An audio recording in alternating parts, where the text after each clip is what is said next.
Hello guys, ഇന്നിപ്പോൾ പരീക്ഷയൊക്കെ കഴിഞ്ഞ് school അടച്ചിട്ടുണ്ട്.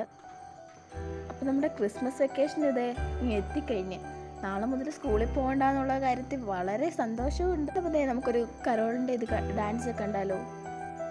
നമ്മുടെ വീഡിയോ ആദ്യമായിട്ട് കാണുന്നവരുണ്ടെങ്കിൽ ലൈക്കും സബ്സ്ക്രൈബും ചെയ്യാൻ മറക്കരുതേ. അപ്പോൾ എല്ലാവർക്കും ഹാപ്പി ക്രിസ്മസ്.